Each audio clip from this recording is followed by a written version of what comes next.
Namaste. Welcome to another edition of Navimas podcast. So we again meet again in about half an hour's time. So we finished our previous stream of book reading session. So now we are back with another brand new stream. So we have with us author of the book, the original Lynch Mob, Mr. Debapratim Ghatak.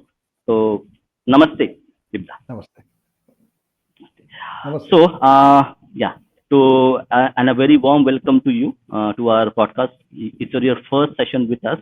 So, very warm welcome, and we wish that we will have you for many more sessions with us to talk about your groundbreaking book on the left violence and the culture of violence in West Bengal. So, on that regard, lot of people know you, lot of people do not know you. So could you give a little bit intro into your work, like what you do for a living, and how do you wrote this book? An intro would help the people who are not familiar with your work. First of all, thank you very much for having me on your show. And you are doing a very good job. I enjoy your podcast and discussions. You have very good guests also in the year. So I'm a very small person for your as compared to the other guest. Myself is Debapratim Ghatak is my full name. A lot of people call me Debu Ghatak also. So I am basically a chartered accountant in practice, uh, and I am doing my profession since 1989 maybe. So 35 years I've been in the profession of chartered accountancy, and I keep writing about the not right wing exactly, with conservative ideas, ideas about our heritage, ideas about Hinduism as I would say Bharatiyata. So this has been a point of interest to me, and of course I have a very low opinion, I should say, about the leftist politics and the Marxian economy and all kinds of things. So these are the two things which drive my thinking or anything, or the books I read, and the ideas that I have developed since my very early age, I should say. And my idea has always been to be a humanitarian approach to all things that I see in my life. And this book was actually inspired by, as the name suggests, the original lynch mob. So this lynch mob and lynchistan has been flying around since 2014. There was a case in Dadri of Atlak, if you remember, of finding some beef in the refrigerators, somewhat like that. And people had gone there, some fringe elements who are always available in the society. So somebody went there and attacked him, and that became a emblem for rightist people. These are the people who are lynching people, who are going to lynch people. India has become a lynchistan, and all kinds of things. Then I, being born and brought up in Bengal, my mind went, my God, this lynching thing is the prerogative of the leftist, has always been. They have killed numerous people year after year during their rule, before their rule, after their rule. So, what kind of narrative is being built up? That the Hindus are lynchmen, Hindus are lynching people, and this struck me. Then I got into writing this book, and I have selected 8 incidents of lynching only. Of course, leftist rule is strewn with lot more violence, lot more killings, but maybe not every one of it is lynching. So I had selected 8 incidents where it is plain lynching. If we tell it in Bengali, gonohotta. So these incidents I had picked up just to build up, counter the narrative that India has become a lynchistan. No, India has not become a lynchistan. India will never be a lynchistan. This whole concept of lynching is foreign to India. India will never become a lynchistan. And then I started writing and establishing the fact that the original lynchmen are the leftists. These are the people of with communist background who believe in lynching. That's the main point. Their philosophy tells them to lynch people who are opposed to their idea. So this has been happening in Bengal, not only happening, the huge intellectual base that Bengal had all along, they have all been silent all along. Nobody ever came out to protest against it, as if these things do happen. Like after the Bantala incident, Jyoti Basu had said, "এরম তো হয়েই থাকে." These things do happen. And thirdly, nobody ever dug the grave. Nobody ever brought it to the limelight of the national media. So this remained in Bengal, by the Bengalis, for the Bengalis, of the Bengalis. It never came out of Bengal. You will rarely come across any English literature which describes all this. You will not find anything in the internet. The leftist cabal is so strong, they can wipe out anything from Wikipedia, they can wipe out anything from other websites. So it is very difficult to find even reference material in the internet regarding these lynchings. And there is rarely anything written. I would like to just quote you from the mail I received when late Vivek Devrai received my book. So that, in a nutshell, tells you about the whole thing, which he describes very nicely. He mailed me back. I quote, "Thank you for sending me your book, The Original Lynch Mob. The subject interests me, and I do not think too much has been written about this. I look forward to reading the book." So even he felt that I don't think too much has been written about it. So even my experience of writing the book or finding a publisher, everything is so frustrating that we can discuss later on. So my primary aim was to expose the communists as the lynchmen, and all the incidents are incidents of lynching by a crowd of CPIM cadres, if you may say so, and planned with the blessings from the highest, what I call, leadership of the CPIM, mostly CPIM. Yes. Yeah, yeah. So that's a very good, interesting intro that you have gave us. Okay, which actually charts that you are a chartered accountant by profession, but you wrote a book on the leftist politics of violence, especially undocumented, hidden from the common man and even from the intellectuals.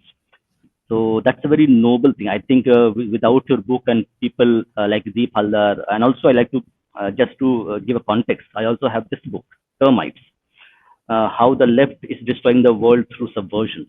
So curiously, I am also like reading anti-left books and other things for a long time. So I understand a little bit of psyche, how the left operates, and you know much better than me. So we'll come back to our books discussion. So the first thing that I want to discuss with you, with regard to the origin of political violence, especially in undivided Bengal and now West Bengal. So if you could give, because a lot of people outside West Bengal or even like undivided Bengal have an idea of Bengali Bhadralok, singing, eating, dance, music, creativity. That is and bureaucrats, professors. So this perception, which is there across India and even globally, that the Bengali Bhadralok has created, where this violence comes from. Could you give an insight into that? So see, this whole image of Bengali being an intellectual society is nothing but an effort of picking up exceptions, brilliantly talented people, and then extrapolating it to spread it over the whole society. But actual Bengali society has never been an intellectual society. While maybe Satyajit Ray and Ritik Ghatak had made great films, but the films which are latched on by the crowd is Beder Me Josna. But then this intellectual cabal will extrapolate that Satyajit Ray film into such a thing that you will believe it is much like the British propaganda. You know, Bengalis are very good at propaganda as long as the British also have been doing.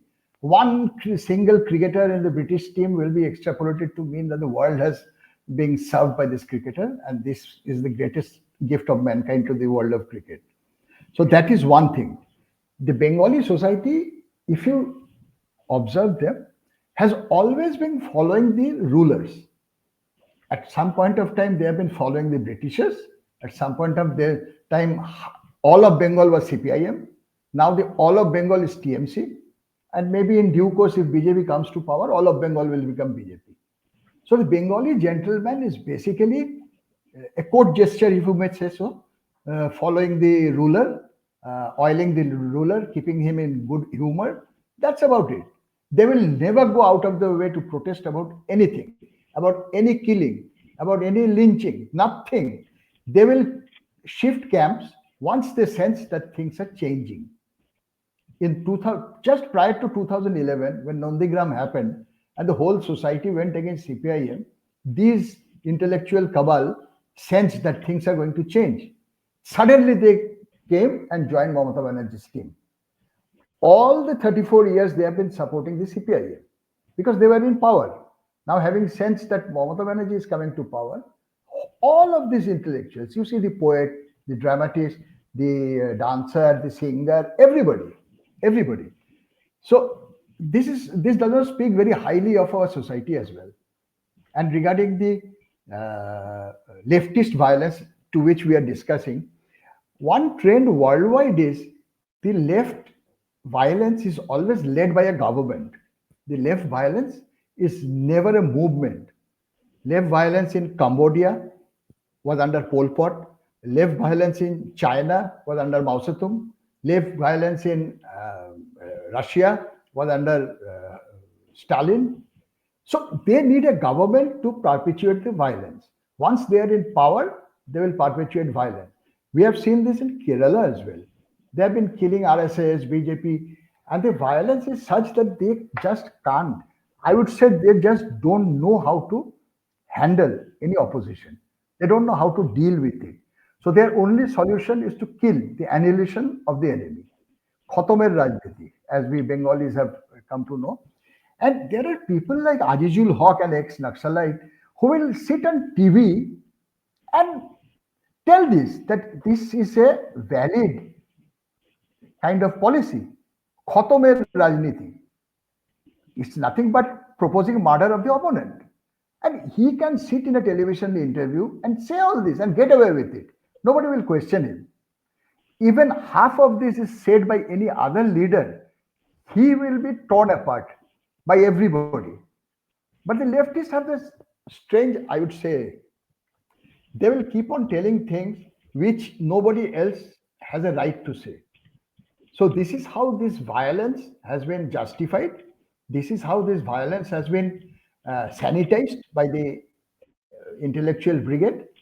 Every intellectual who you see now with Mamata Banerjee at some point of time has sanitized the left violence as well. So these are people, these are, if you want me to say in a very lucid language, they are intellectual prostitutes.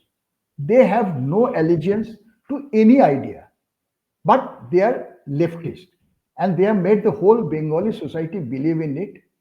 The kind of celebration that the Bengali society loves of poverty. I mean, you find poems which says, তখন পাড়ায় একটা TV ছিল, একটা মাত্র telephone. I mean, there was one television and one telephone in the whole locality is a point of celebration. And these leftist people have been able to convince the society that these are the things to follow, these are the things to celebrate. And in the bargain, they have wiped out anything and everything who went against them. So this whole lynching thing is nothing but annihilation of the opponent, wiping out of anything who is against the CPIM and against the leftist idea. Yeah, so I'll just add 2 points to this. So, this perception of a peaceful Bengali people, people who love to eat fish and sing songs and write poetry, and in contrast, we have seen 1946, the Kolkata riots and the Noakhali riots. Correct? So this culture of violence is very long. It's long. So, and now because these are not talked about a lot. So when partition happened, you had Punjab and you had Bengal, East Bengal. There's a lot of been movies, plays, literature, books written on the Punjab partition, especially. But we haven't seen the kind of literature being written where the violence and the atrocities were much larger and much greater in terms of its ferocity and intensity, nothing is written about it. So that's why we see this perception is being built. But I want to just bit more into this. This violent culture, does it stem from an historical perspective in terms of ancient Bengal, or is it something which is a 19th century invention in terms of violent political violence in Bengal in particular? I would, I'm not very conversant with ancient Bengal history, but what I have seen, what I have, yeah, you see excellent movies on partition, excellent books on partition.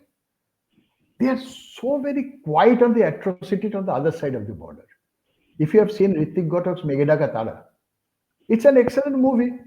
You see the people who are victims of partition, but not a line is said about why they have come to this part of the country, why they have to leave their hearth and home and come to Bengal and suffer here. The Bijan Bhattacharya's character and the Supriya character, you have seen Nita Supriya, they are struggling because they have to leave their home and everything and come to Bengal. But not a line why they have come here. Only the struggle is shown. They are struggling against everything.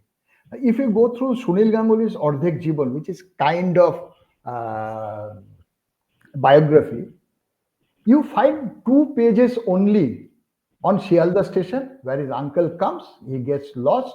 They are all refugees. They have come to Calcutta. They have nothing to eat. They have nothing, nowhere to stay. And 24 to 30 pages on Second World War. I mean, this is the kind of, what would you say? Are they hiding? Are they scared of speaking out? What I have observed is Bengali society, especially the educated class, are a big scared, colloquially what we call a fattu class. They can never stand up to anything. They will not stand up to the Gunda TMC next door, but they can stand up to Donald Trump. They can stand up to Nicaragua. They can stand up to anything which is far away from his place. So this is the kind of fattu culture. They will never ever stand up and protest against somebody where there is minimum amount of risk. So, but they will always pretend to be great protesters. They will always pretend to be big time, what you call, strugglers and standing beside the poor man. But the poor man of Bengal is much, much, much more poorer than the poor man of Punjab. The poor man of Bengal is much poorer than the poor man of Haryana. Poor man of Bengal is much poorer. Even the Muslim community, which is available at the beck and call of the rulers that be, you look at their situation. You go to a place where they stay. I mean, it's like a pigsty. People are staying there. They're celebrating their religion. They're coming out in the call of religious leaders, and they're very happy with it. I mean, it's. I have seen places where the monsoon rain has got into the home, and the home is built one side of the wall and the other side is polythene, and they are staying there. They're very happy with the rulers that be. So this, and nobody speaks for them. Nobody speaks for them. They will speak for their religious rights, not for their food rights, not for their schools, not for their education, not for their health, nothing. And they are also, on the contrary, they are also happy with their existence. So how can we help it? This is a situation which has been built by the leftist. In Bengali, you call it Bam Monon, and English, I would call it psyche. The psyche of the Bengali community has been very nicely, nicely made into a leftist mindset of celebrating poverty, of always be on the protest path, always have a jhanda in your hand, and keep on bloody struggling all your life without achieving anything. That's how the thing has done. And the new ruler have replaced the left and are more left than the left. So where do you take yourself to from this place? It's a different proposition. And Yeah, coming, 34. Yeah, so 34 years of left rule will create a kind of a incentivized society, incentivized individuals and groups who will always wield power until they are weeded out with force and any other methods. So we'll come back to our books. So from the book itself, I would like you to describe three of the incidents that you mentioned. So let me actually share, uh, read it out to you. So the first thing that you talk about is uh, Sain Bari killings. Second is Marichjhapi massacre, which we actually covered intensively. And the last one is the burning of Anandomargi monks. So people who are not familiar with this, people of outside Bengal and even within Bengal will not know about it. So I would like you to request to you to actually give a brief description of the Saini Bari killings and then to Marichjhapi. So the book has basically 8 chapters. Yeah, All the eight chapters are regarding uh, lynching by the communist mob. So one is Sain Bari killing. This happened in Bardhaman. I'll come in details to that. First, enumerate the 8 chapters. One is Sain Bari. Second is Marichjhapi refugee killing. Third is Metia Buruj lynching that happened to DC Mehta. Anandomargi burning is one chapter. Bantola murder is one chapter. Suchpur killing is another chapter. Choto Angaria. And the latest is the Nondigram, which brought the downfall of the CPIM ministry. So if we now go down to Sain Bari killing, Sain Bari is a what do you call a family home. Sai is a title. Sai is a surname. So where the Shais live is called Sain Bari. मतलब Sai Loka Makan, if I can say so. So Sain Bari is in a small town in Bardhaman, very near Calcutta. It's 100 kilometers from Calcutta. So this Shai family was known to be a Congress supporter. And when in 1970 March, the United Front government, Jukto Front government, led by Ajay Mukherjee, came down because of the hooliganism of CPIM and the undemocratic behavior of Jyoti Basu, the great epitome of democracy of Bengal. They brought down their own ministry. And Ajay Mukherjee, as a chief minister, had to sit in a dharna against his own ministry because Jyoti Basu was using the police all over the state for furthering his CPIM's agenda. So this ministry fell down, and in protest, CPIM had called a bandh on 17 March. On that day, the Sain Bari was having a incident of a celebration of their child, child of the daughter of the house. CPIM crowd came in small processions, congregated in a place, and went to Sain Bari. They put the house on fire, killed both of their brothers, and a private tutor, Mr. Rai, who had come to teach the child. He tried to escape and he was caught hold of and killed. And then one of the brothers, acid was poured into his eyes, making him blind for life. Their mother was sitting there, senior citizen, and her mother was sitting with the rice in front of her, and blood was poured into the rice, and she was told, "You go and taste your blood of the son." This was the kind of violence the CPIM started off with. The laboratory experiment of CPIM, of violence, of annihilation of the enemy, was put to use, what put to practice first time in Sain Bari. And Sain Bari was a thing which shocked the whole of the state, but nothing happened. Till date, nobody was brought to justice. There's nobody officially prosecuted. Nobody was brought to trial. All the documents has vanished. And subsequently, 77, when CPIM came to power, they had even withdrawn all the cases in the with the excuse that such trial, if brought to a logical conclusion, and if the criminals, if the accused are punished, then there will be large scale violence in the town of Bardhaman because the Bardhaman people loves these murderers. You just imagine a family losing their member, being murdered in broad daylight, everybody knowing who has murdered, and there is no trial. The pretext that if they are brought to logical conclusion, the town will see large scale violence. because the people of Bardhaman loves these murderers. And the thing went like that. Subsequently, they went to Alipur court, they withdrew the cases, and the documents, all the evidence is nowhere to be found. Nobody knows who removed them. You go to High Court, you will not find them. You go to Alipur court, you will not find them. You go to Bardhaman court, you will not find them. So even a researcher, if he wants to research on the topics, he will not find any evidence to substantiate his claims. So this is how the first experiment of lynching came out. There were hundreds of people who invaded that house on that day, and there were tribals who were told, and the tribals, there was one Baki river.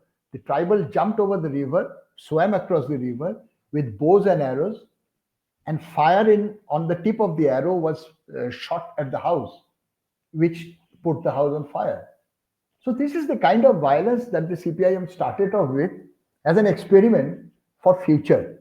So this happened in March 1970. And in 7 years' time, I mean 1970, the whole of Bengal voted them to power. Even in Bardhaman town, the accused had come to power. They have won the election. And all the people who were involved in this planning of the Sain Bari massacre went on to become uh, some as registrar of the society, a registrar of an university, some as minister in the ministry. Everybody was rewarded.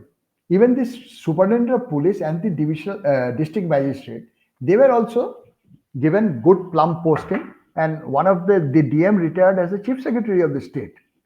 So the thing is, one is it was a lynching by people carrying political flags.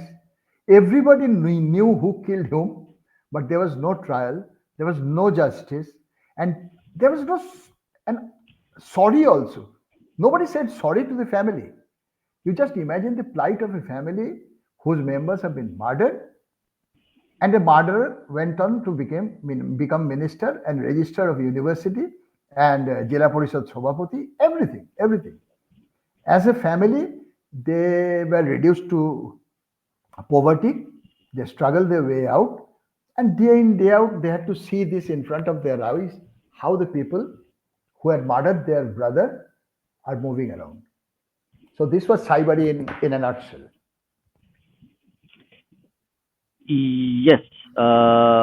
So before we move on to the next one, so just one information. So this left movement, what I have read and understood, is something which was like supported by forces outside India, especially in the Indian subcontinent.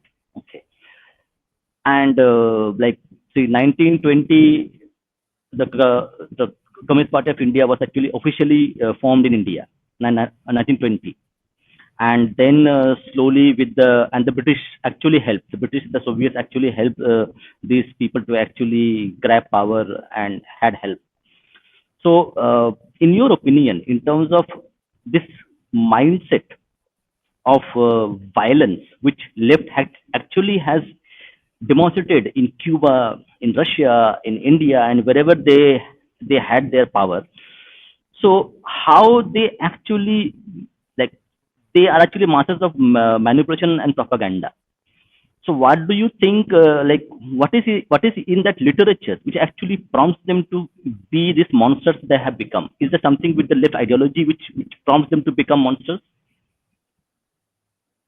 You see, basically the extraterritorial thing of the leftist, of the Communist Party, is I'll give you two examples. One, the Communist Party was established outside India, not in India. It came to India later on. Then all the leaders who were in the formative years with the Communist Party, they were all outside India. Manavendranath Rai was in Russia, PC Joshi was in England. So they had formed the Communist Party. So now people from outside the country formed a Communist Party and put it upon the Indians. Then the Communist Party was divided. Divided on what lines? Did they have any issue with their ideology or anything? No. One said we are with the China, either said we are with the Soviet Union. I mean, even the difference is not regarding our country. The difference is regarding allegiance to the foreign countries. CPI said we are with Russia, and CPM said no, we are not with Russia, we are with China. And the Naxal, of course, the famous dialogue, China chairman, our chairman. So they could not find anything to work on with the Indian thing. While Indian, this Samrasta thing or the equality thing has been, whether there is some kind of caste discrimination and all, is always there. But then nobody gave it recognition. Everybody fought against it. From our own society, we did not need anyone from outside the country to reform our society. You see, all our great men, they never supported bad things of Hinduism. It is never an orthodox religion.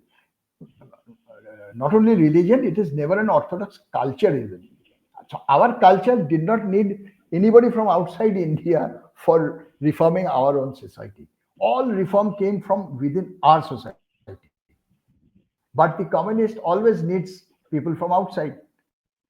As regarding violence, you see, the book, the whole idea of a single book ideology has to be violent. You just, if you are not inviting diversity in your own premises, how can you tolerate diversity? So there's a single book ideology. There's Quran for Islam, there's Das Capital for communists, and they obey by that. So whenever there's a conflict, whenever you find no, this practice is not working out. So he said the practice is wrong, theory is correct. Never, they have never tried to correct the theory. Theory always stands correct. So whatever is wrong with the practice. You will listen to that in Islam also. Somebody throws a bomb, he says he is not a true Muslim. So that's how you cover up things. And lastly, you see, they believe in violence. They believe in killing. They believe in annihilation of why? Because you see, so many materials have come out today, it is exposed. Everybody knows what the Gulag is, what Stalin has done, how many people Stalin has killed. The numbers will surpass Hitler. Hitler's number is nowhere near Stalin's murders. But you go to a party office, Communist Party office, you will find a Stalin photo out there. They will not disown him. They love him. Love him because of the violence. Love him because of the killing. Love him because he could take it forward. He had the courage to kill his opponents. That's how they see things. So this violence is, the ideology is imported from outside. The violence is imported from outside. The love and affection for violence is also from outside. The country in which they were, Stalin, Lenin, they have been pulled out, they have been thrown out of the country. But our people are still there. And if you are interested in having Rasagolla of Kesi Das, you just have a Rasagolla and look at the other side of the road, you will find a Lenin statue still there. What is there to appreciate in Lenin after so many things have come out? And after the country in which he is supposed to have done great good has kicked him out, has brought down a statue. I have been to Russia and I have seen a statue graveyard. I never imagined such thing existed. Somebody told me you go and see, it's a graveyard of statues. So I went there. I found plenty of statue of Karl Marx, Lenin, small, big, all kinds of things, and Stalin. They have brought down the statue and brought it to a graveyard. But in our country, all the party office still adorn the pictures of Stalin, and we have statues of Lenin. Stalin statue I have not come across as yet. Maybe that's a good idea for the CPIM to work on. Yeah, no, we have a one person called Stalin. So he's just a living, we have a living example. We Okay, don't need okay. statues. Oh, you're from We Chennai, have, right? Right. so we have a living walking Stalin. So we don't need a statue. So we don't need a statue. Yeah. So we'll go back to and then we'll discuss your second chapter that is on the Marichjhapi massacre. So Marichjhapi massacre is one of the most well-known documented violent streak of left in India. So where Deep Haldar wrote a groundbreaking book on that. But just to refresh our memories, just to give a brief of what happened at Marichjhapi and how the violent was the violence at Marichjhapi was actually at a different level in terms of the use of bureaucracy, the use of police, and its leaders. See, Marichjhapi was violence inflicted on displaced East Bengal refugees. So, who are these refugees? Because there are plenty of refugees still residing in Calcutta, and who had settled down in Calcutta by the time the Marichjhapi happened. Marichjhapi were the refugees from Dandakaranya. Dandakaranya is a place covering Koraput, Madhya Pradesh, Chhattisgarh, that kind, the tribal belt.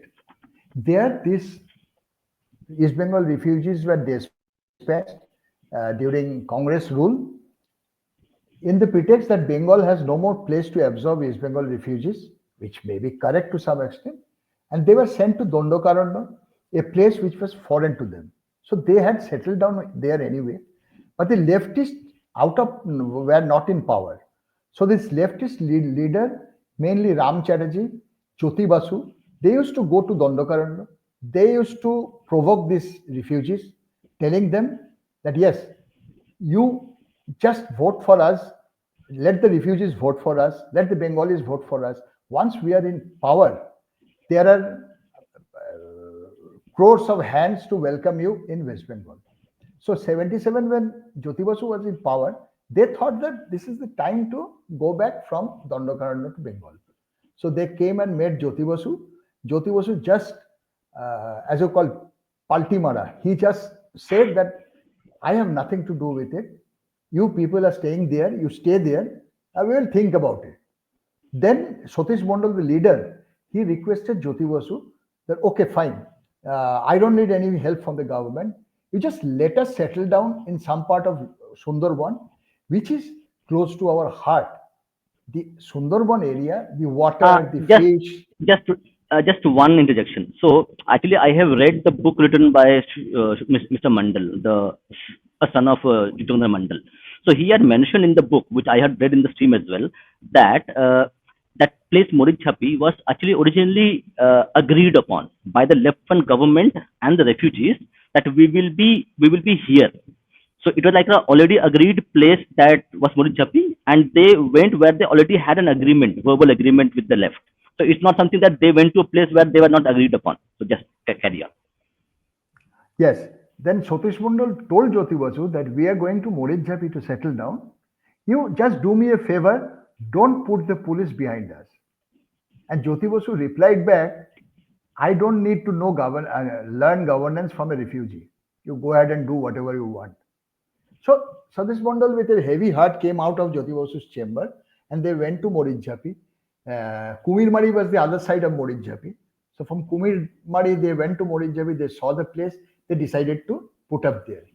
And slowly, refugees from Dandakaranya, as they received the information that this place is a lovely place, we can go and settle there. They kept coming there, and then they almost settled down there and started doing business in the neighboring islands. They were going to the huts, they were selling materials out there, and they were making materials which were not available in Sundarban till date. The villagers were astounded. They were finding furnitures made by the refugees. They were finding BDs. Even BD used to come from Murshidabad to Sundarban. Now the BDs were being made by the refugees. Now they are building up their own school. They had their own bakery. They were making breads out there, and they were digging tube wells as well without any help from the government. Now this was an eyesore to the CPIM. The party people wants everybody to be at their feet for water, for salt, for rice, for wheat, whatever you want. You should come to the party office. Now, this was terrible news for the CPIM that the refugees have made a life of their own. They have built a island into a township almost, and the neighboring were very happy with their existence. So things were organized, police were let loose, and the kind of killing, you see, first they started starving them. Food and all were stopped. No boat were allowed to reach the island. And then subsequently, boats were intercepted. And while sailing from one island to another island with women and children, they were shot dead inside the boat. They were thrown into the river. for the kamat. There's a kind of shark that is there in the Sundarban known as kamat with sharp teeth. They were thrown into the water for their eating. And there's a Ross Malik research paper also which says that the tigers of Sundarban became man-eater after the Marichjhapi incident. That's a very popular thing in the internet by Ross Malik. So the kind of violence and atrocity of helpless people trapped inside an island was undertaken by the CPIM cadres. I mean, it's unimaginable. What happened to the Your picture? camera, your camera actually is off. I think there was some network issue from your end, but you can speak. Like, if you can turn on the camera, it's Okay, fine. Or I'll try to put on the camera hmm. and keep speaking actually. Yeah, yeah, So please. this is how it happened. And Yeah, once the okay. So were, yeah, go ahead, go ahead. Finish it. so why the picture is not coming? I'll try to find out. There might be check your network. Is you're using a prepaid card or a postpaid card? Yeah. Prepaid.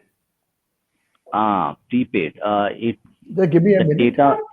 Yeah, yeah. Please go Just ahead. give me a Please go minute. ahead. Yeah, please go ahead. No problem. Till then, we will take some comments which we have. We have lots of very good comments which have come. So let's take a few comments. Uh, It was a terrible incident to happen, and when everything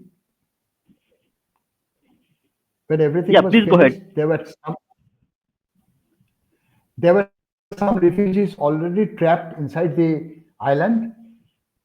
The last stage was the raiding the island and killing those people. Inside the island, the schools were destroyed and everything. I mean, this kind of violence against their own people is unimaginable.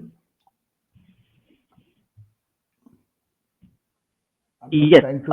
Is the You're sound able to going hear on? me? Yeah, yeah. Actually, we can hear you. Yes. Its audio is audio is okay. Can you hear me? Yes, I can hear you. Okay. We'll continue with the audio only. Check if your connection is Okay. okay. Then you can turn on the camera. Okay. Uh, I I think he's having some connectivity issue. So no problem. He will be back. Let me have the phone here.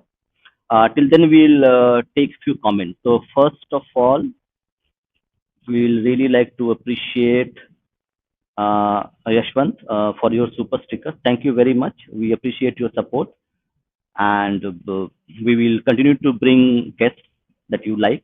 Do share your feedback. Anything that you want to see, you want to hear about, any books you want to us to cover, and we'll try to get the guest as soon as possible on this.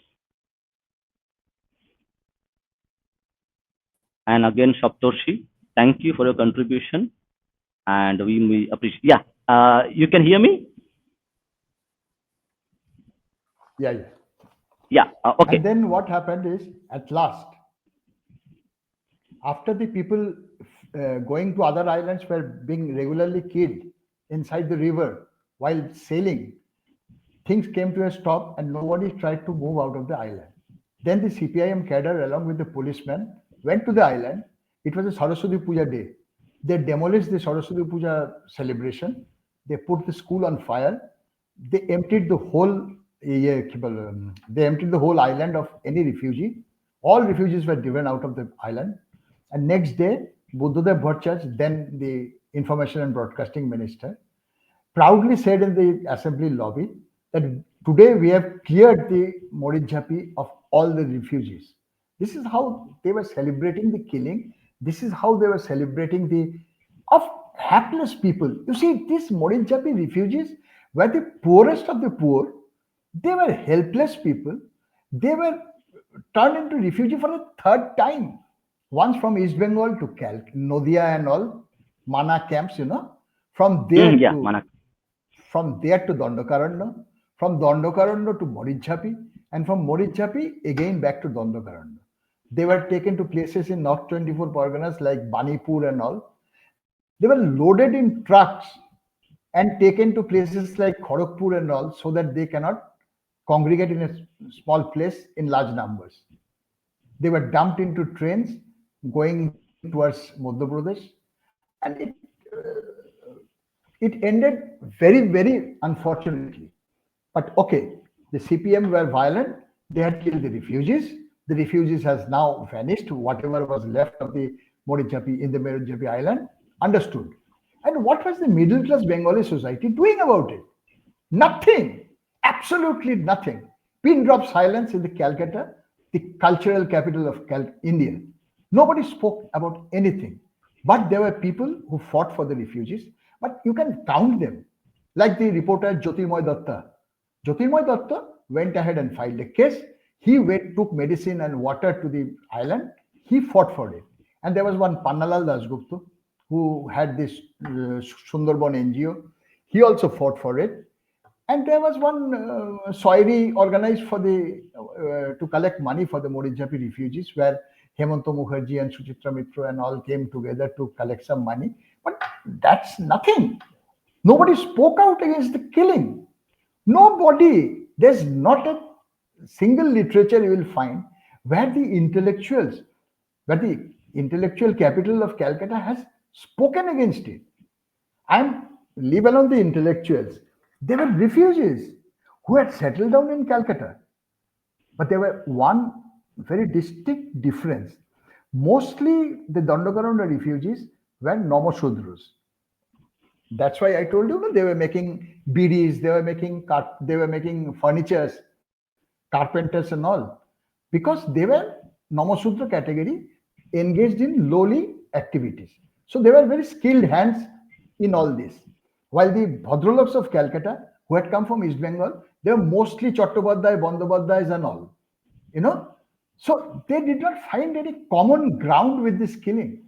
They thought, okay, if you have come, you knew there's a risk in it. You have come, you have got killed. Now go back to the place where the government has arranged for you. So these people had to go back to Dandakaranya with their children, some without their children, some with his wife, some without his wife, some with her husband, some with her husband killed. And it was indeed an unfortunate incident to a people by the government, by the ruling class, who and the victims had nothing to fall back on. There was nobody to stand in for them. There was not even a protest against them. And the ruling class, especially Mr. Basu, was very happy with it. And they went on to win elections after that. Nothing happened because 77 they won the election, 79 this happened. Within 2 years of coming to power, they had their head intoxicated in power to kill people like sitting ducks. So this is how. And the third thing which is very important is always in all the incidents you will find, all this happens with the blessings from the top. It's not a fringe elements who are doing all this. It is always with blessings from the top. You just imagine a communist chief minister getting involved with such small things. How many refugees have come? 5,000, 6,000, 10,000, 12,000. And the chief minister of a state is involved, is instructing the police to kill them, in obstructing the news agencies to reach there. This is how the communist ideology makes you. This is how the communist thinks they should run the country. Yeah, thank you. I Sorry for just the want to inconvenience. add. No, no issues, no issues. I will take this question. Actually, this is a very important question. I was supposed to take questions at the end of the session, but because we are in this conversation and you made a point about the Bhadralok and the intellectuals of Kolkata especially. So Hindu Vichardhara show, she does her own book reading sessions and works with us as well. She asked, do you believe that Hindu academics have failed to create a narrative about the Red Terror pan-India? Apart from promoting your book on social media, what else can our generation do? I'm talking about us and how we can actually help you because you wrote the book, you did your job. How we can help you to actually make sure that this narrative is known to people outside Bengal and within Bengal. They understand what left stands for in terms of its violent streak across decades.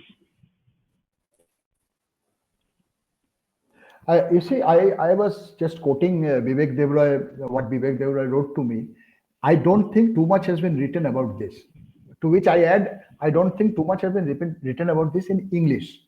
As because it is nothing in English is available in the literature, or little bit is available with rabid right wingers, which has little credibility. So the thing doesn't come out. People don't know. And of course, the young generation, they have not seen CPIM rule at all. In 2011, they were defeated. Now it's already 12, 13 years. So a person who was in class 10 or 15 years of age, he doesn't know actually the CPIM. These are all 80s, 85, 90, 2000, 2007. So this whole idea of writing it in English is for this only, to make it into a national point of discussion, and so that it reaches to people outside Bengal, and they know that what these leftist people in the garb of intellectualism does, what they believe in, and what they say. They are experts in this. They will say exactly the opposite of what they believe in. So the question is what we should do. I would request everybody to put it, to give it a publicity to people who are interested to know about communist violence, so that this poison, this toxin doesn't come to our society, come back to our society. That is one thing. And the other thing, very sadly, which I observe in highest leadership of our right wing people also, this craving for left endorsement, it is just not going away. It is just not going away. People are craving for left endorsement. People are craving for foreign endorsement. We should get out of this. We should have our own ecology. We should have our own chambers where we can discuss this. We should appreciate each other. We should find books which are written by us, for us, of us. This constant craving for leftist endorsement has to go. This is another toxin which is getting into us. And rather than being a right wing, I would say that we should get into conservatism. We should try to protect our legacy. We should be proud about our culture, about our religion. And I would say, I need not say, I did not publicize my religion. A religion which has inspired Swami Vivekananda, a religion which has inspired Aurobindo, has said it all. I need not say anything about it. I must just follow it. There must be something seriously right with this religion. So it's very important that we are proud of our legacy. We are proud of our heritage, rather than looking for and craving for leftist endorsement. But then the academia is full of leftist people. The academia is full of people who can take you places. If you are against a leftist cabal, it is very difficult to make big in academia. Do you agree to that? Just your view on it. Yes, yes, obviously. But Yes. one thing Okay. which, yeah, I agree with you. I think one suggestion which I would have is that correct. We have a lot of literature that has come out. Devuda's book is there. We have termites. This book is there. We have book from Deep Haldar regarding Blood Island. So what we should do is we take out the pictures, cutouts, and post them as posts on social media so that it reaches to people who have not known what left has done. Like kind of social media posts, Instagram posts, short clips that would actually go to more people rather than having long form programs. So that's one thing we can do actually. Yeah, but I agree with you And there completely is on this. in And West. yeah, please go ahead. Yeah, yeah, go ahead. Yeah, so what I was saying is You that please. yeah, in terms of correct what we can do and how to fight it, I think the bureaucracy, the first thing which needs to be done, which is not in the priority of the any government, whether right wing or any other thing, is the education system.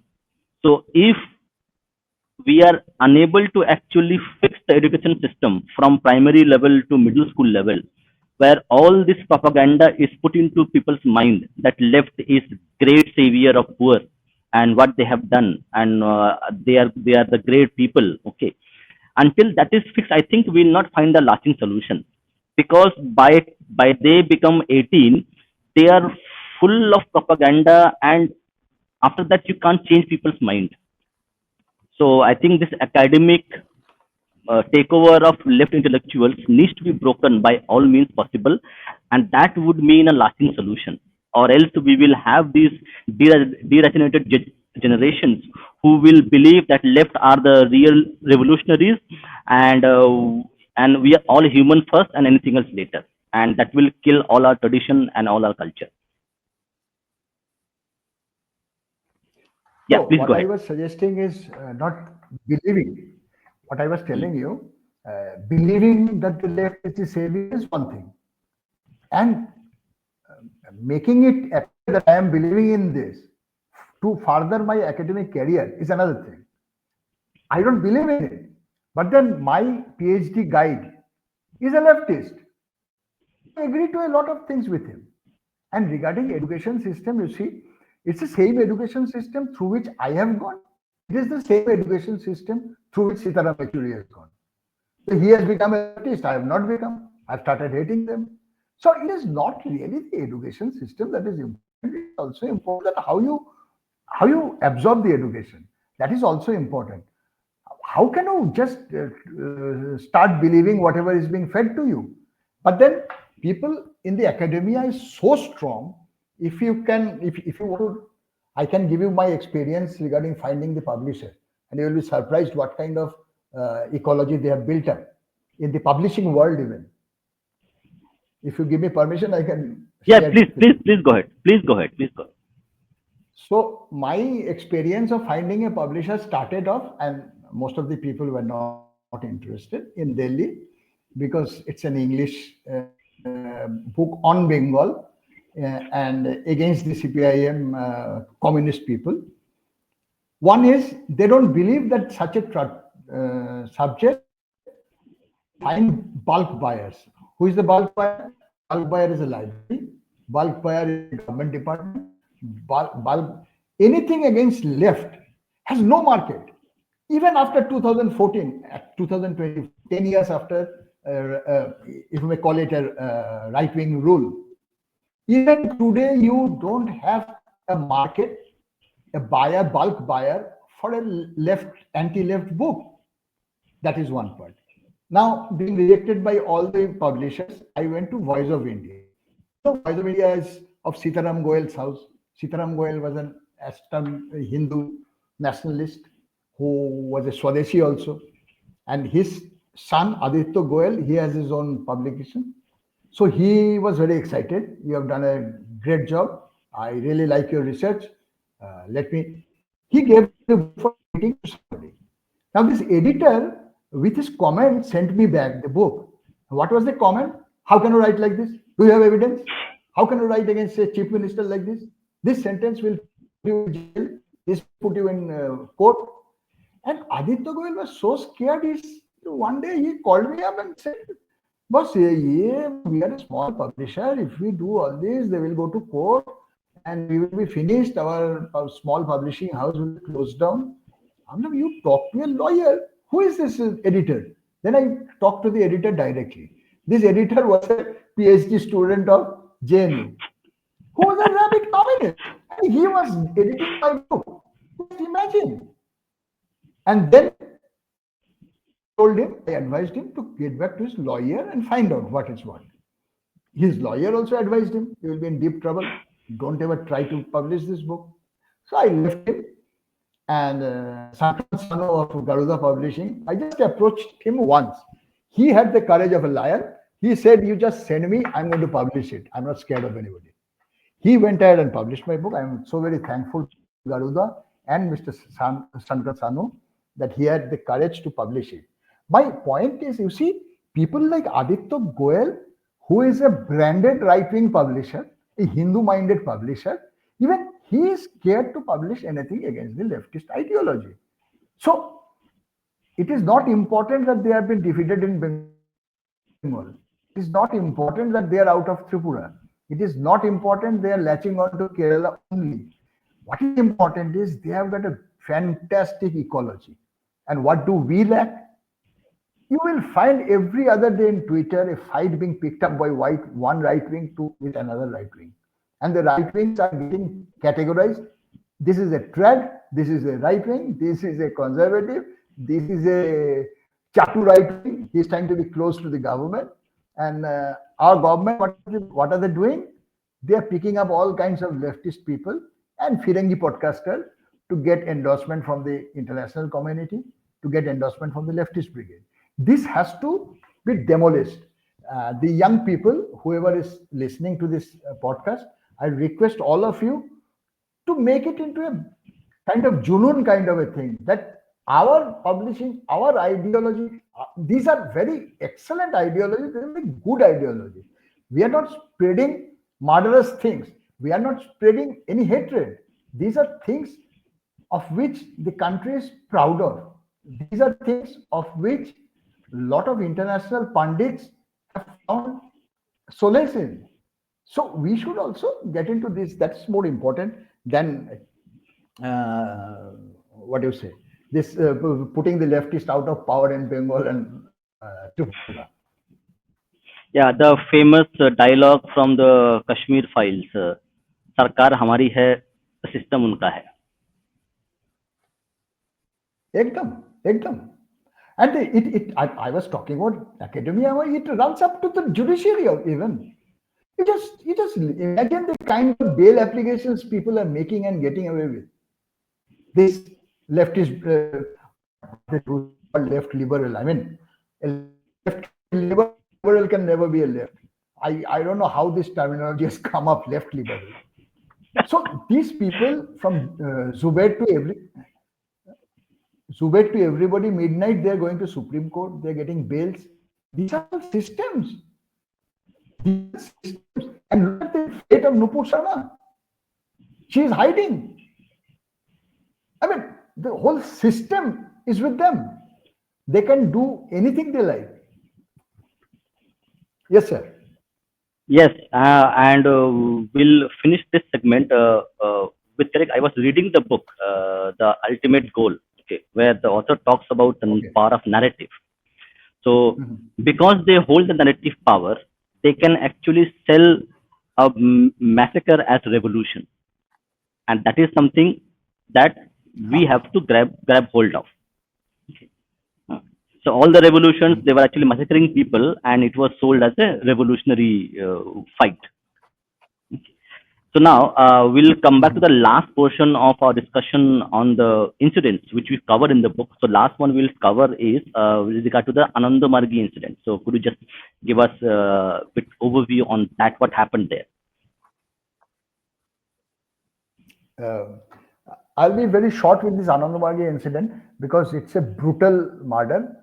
And I suppose there are a lot of young people who will be listening to this podcast, and it can be very disturbing to them also.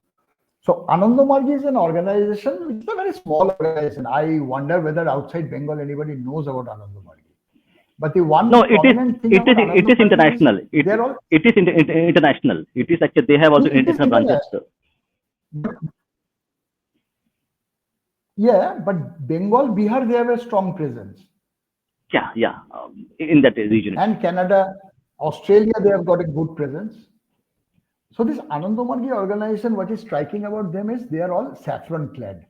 They are all saffron clad. They don't call them sannyasi or sannyasinis. They call them avaduts and avadhutika. But they are basically monks of the order. So here was a case where CPIM was trying to root out the Anandamargis from Tiljala area, where they were their international headquarters. The CPIM was after them. One, because they were all saffron clad, maybe. It was an eyesore to them, the saffron clad moving around. Main thing was 82 was 5 years into it. 77 CPM came to power, 82 was 5 years of power. And this Ananda Margi was building a huge international global center in Tiljola without ever seeking any help from CPIM. This was also very irritating to the party. The party those days wanted everybody to be at their feet, like I told about the refugees of Marichjhapi. So this Ananda Margi was building, and there was this local people who were constantly disturbing the Ananda Margi. They tried to bomb the institution. They tried to kill one Riga. That incident is being given in the year. Then the date came when they were having an international conference in the. But before the international conference was happening, apart from the local urchins like Michke Bablu and small time operators, there were big leaders who got against Ananda Margi. Leaders like Sachin Sen, these are all Somnath Chatterjee, these are all MPs and MLAs and big leaders. They got into the citizens, they organized a citizens conference. All bad things about Ananda Margi were told, and there was one murderous state secretary, Pramod Dasgupta, who was very, very cruel kind of a person. He was also brought into this movement against Ananda Margi, and the stage was set when they could attack the Ananda Margi avadhuts or monks on some pretext or the other. So they were started off with the rumor of a child lifters. The society was fed with the story.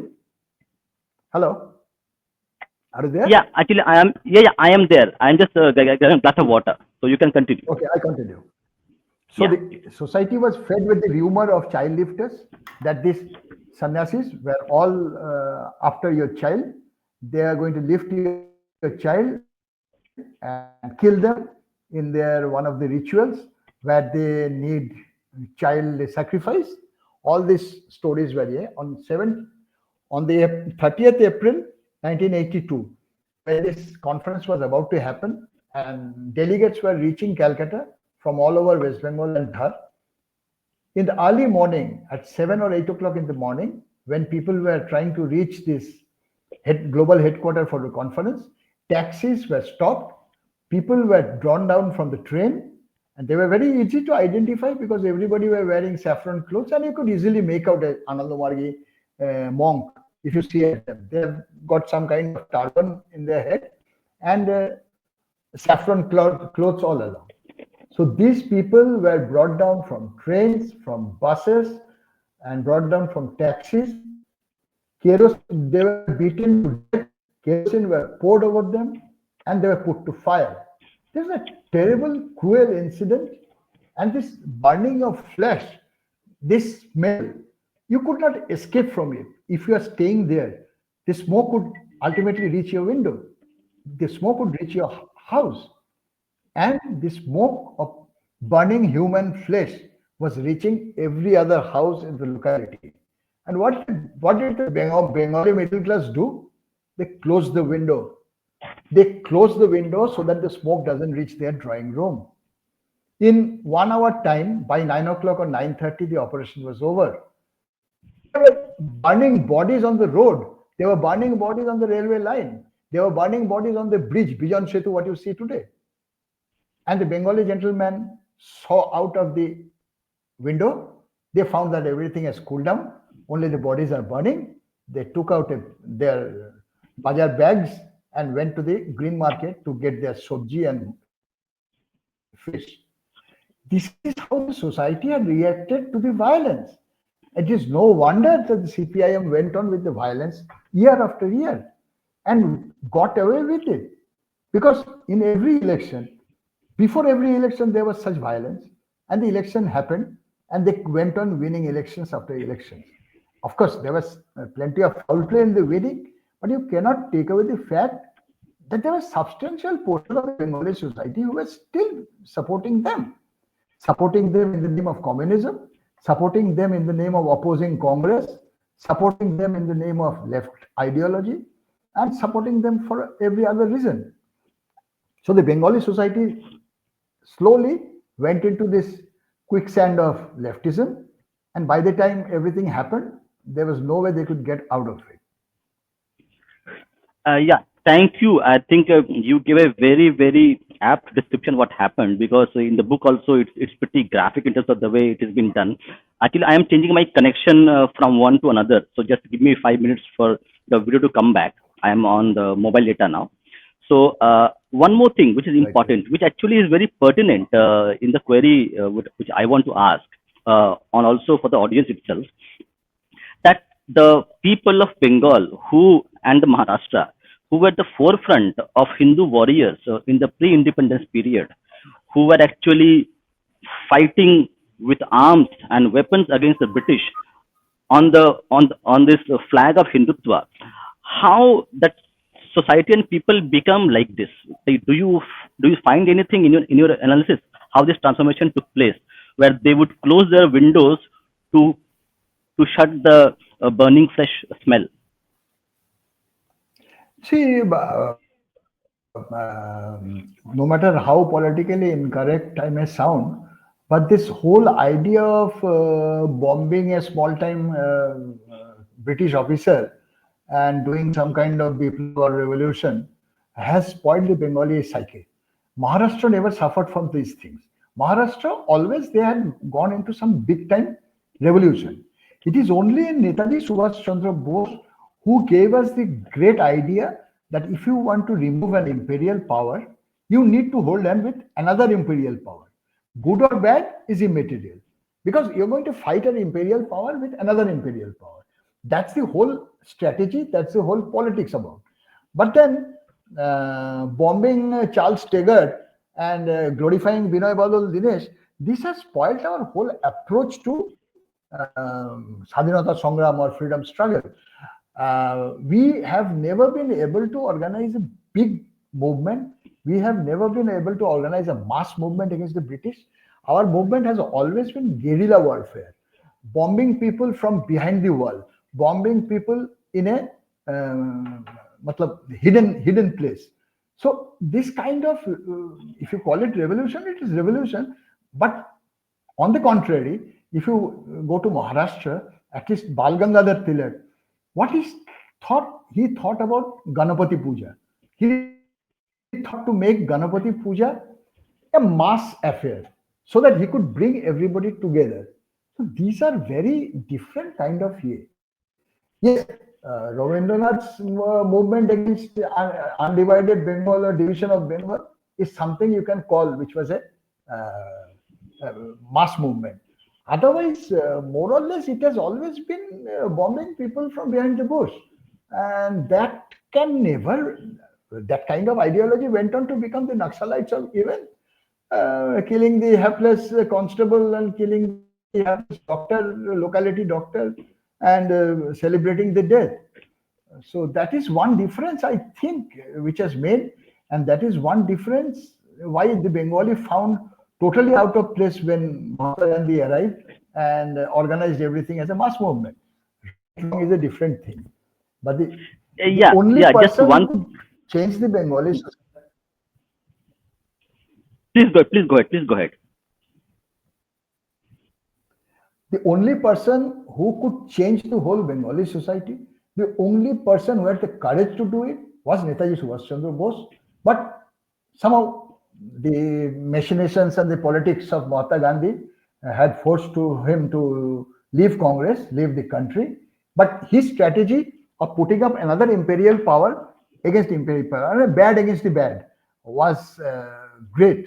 I mean, that is the idea which Bengali lacked, but Bengalis stuck on to that guerrilla warfare, which brought us nothing actually at the end of the day. Yes, but what is your opinion about the Hindu Mahasabha movement with Dr. Shyama Prasad and others, Sir, and other people? How they were actually, they were called Bengal Tigers, Sir Ashutosh, Shyama Prasad. So how do you think like they feared into this scheme? So that is post independence. Till now, we were discussing about the freedom struggle. Hmm, Post hmm. independence, Samaprasad Mukherjee was a towering figure. Samaprasad Mukherjee was a figure not so much respected in Bengal or given value, but all India basis, everybody looked up to him for something great. Even Nehru could not ignore him. He was a towering personality. So, but then you see how many people you have in Bengal who appreciate Shamaprasad Mukherjee.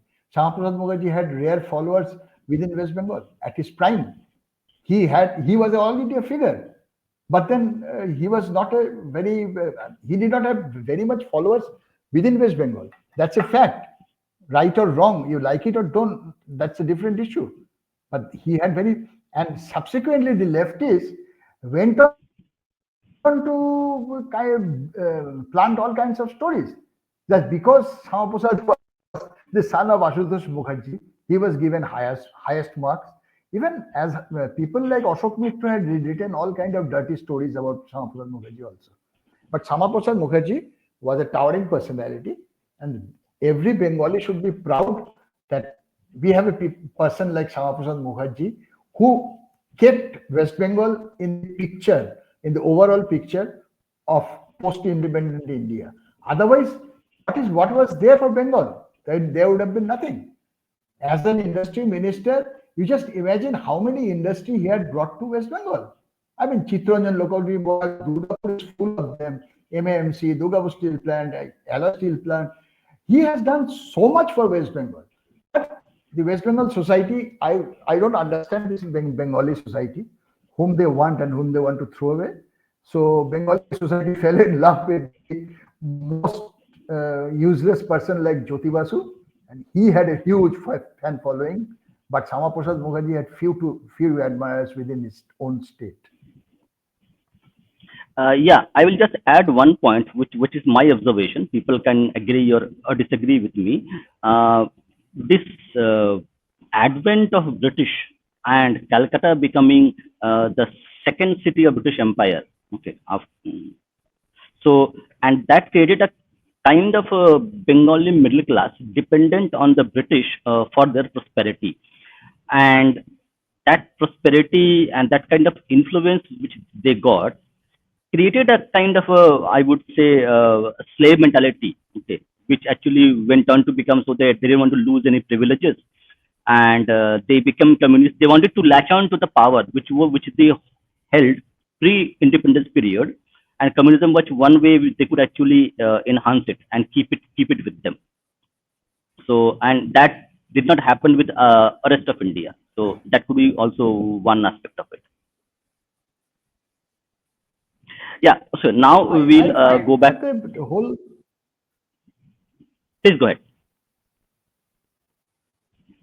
I find this whole Bengali society coming up as a intellectual society, Bengali society coming up as a reformist society, Bengali society coming up as a literary society is as a contribution of the British, if you may say so. Because before the British came and we were ruled by the Muslims, other than Chaitanya Mahaprabhu, you could rarely name somebody. Chaitanya Mahaprabhu is a towering figure. He is something, God's gift to mankind. But other than Chaitanya Mahaprabhu, you will find really a big Bengali personality who could change the society. As the British came in, suddenly what you call the Renaissance period is all during the British period. You see, suddenly Bankim Chandra Chattopadhyay, Vivekananda, Ramakrishna, Sharat Chandra, Rabindranath, everybody, there's a flood of people who could contribute to the society. These are people who could change the society. These are people to whom people would look up to. And the whole society started changing for better. The whole society was, even Keshav Chandra Sen, Brahmo Samaj, everything was reformist, everything was contributing to the betterment of the society under the protection of British. I would say, I mean, I know I'll be abused just now in the comment section, but the historical fact remains that during the British rule, Bengalis had the golden period of intellectualism. Every single person that Bengal produced during that period were gems. India has never produced that kind of people. I mean, Jagadish Chandra Bose, Prafulla Chandra Rai, any field you go to music, you go to science, you go to literature, you go to novelists, everywhere Bengalis were ruling. And people used to look. Gandhi came 50, 60 times to Bengal. Why? Why? And one Rabindranath Tagore would have made a state permanently glorified for another 100 years.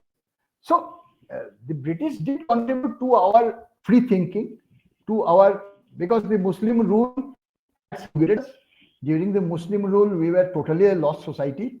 And if you today even if the Bengal was not divided, you see West Bengal has something around 7 crores of Hindu, and Bangladesh has 1.31 Hindu, but 8 crores Hindu, and something around 18 crores Muslim. So out of 26 crore Bengali populations, people speaking Bengali in West Bengal and Bangladesh, only 8 crore is Hindu. How did this happen? How did this happen? How did a society become a majority of Muslims before the division of Bengal? How? And the British came, they saved us. You see, if the British were not there, today would have been 90% Muslim, 95% Muslim. And I don't mind anybody becoming Muslim with education and all. But these conversions were not very happy incidents. We know how people were converted. So the British presence, I would say, has contributed to the betterment of Indian society, of Hindu society, of Bengali society. Yes, I agree with you on that part, but the other part is that we became too much intoxicated with the power and privileges, and we could not let them go. And in my opinion, that led to this spineless society we have today, in some way. Yeah, but Yes, we'll move ahead. yes, you're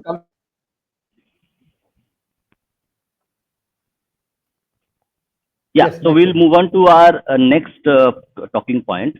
That is, we'll come back to now the current situation. So, the latest data we have with regard to this violence, the political violence in the current scenario. So, 2021 was the election year where Deep Haldal wrote a book regarding the violence that happened at that time.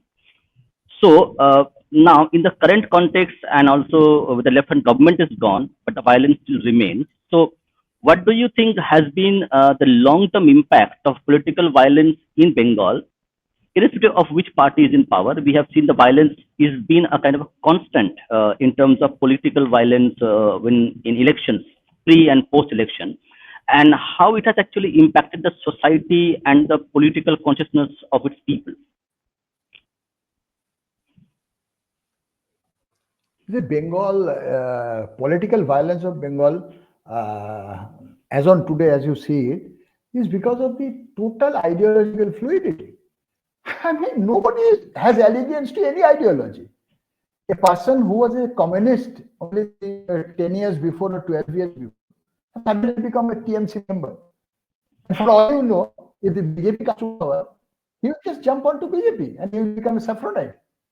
So this ideological fluidity is nothing but kind of ideological prostitution. Everybody wants to be with the power that be. And yes, you are very correct on that, that it may have started, the seeds may have been sown during the British Raj. And you will find n number of what I call essays of Rabindranath Tagore, where he says that there was a time when the pond of the village, where the school of the village, where the mandir of the village were being built by the well-to-do section of the society. The village rich man or the British were the first people who came and started doing the government. Now the government is into picture. Now the government is making ponds. Now the government is allowing temples. Government is building schools. This has slowly drawn the Bengali society towards the government, towards the power that be. And today, the Bengali society, I tell you, before 2011, everybody was a CPIM. After 2011, everybody is a TMC. I mean, this kind of shifting allegiance for no reason. I mean, I can understand somebody from BJP going to Congress or from Congress coming to BJP because the ideology is more or less kind of okay with it. But a leftist going to TMC or a leftist, there are a lot of CPIM people who have come to the BJP even. Now, how can they adjust to such things? If you tell me to go and join a communist party, how can I go and join just because they are in power? So this, what I told you that the Bengali society has been by and large a court gesture. Right? They have been always sticking to the powers that be to I wouldn't say they were not getting very many things from the power that be. Maybe some kind of protection, or maybe some kind of lazy living, or maybe some kind of. And this is where we have brought our society to. As far as the economy is concerned, if you go to the north section of railways, when you used to stay in proper Calcutta, so you are not exposed to Titagarh, Barakpur. I mean, Yeah. these railway stations are food courts. You have hundreds of food stall out there because people have nothing better to do. They have put up food stalls in railway platform.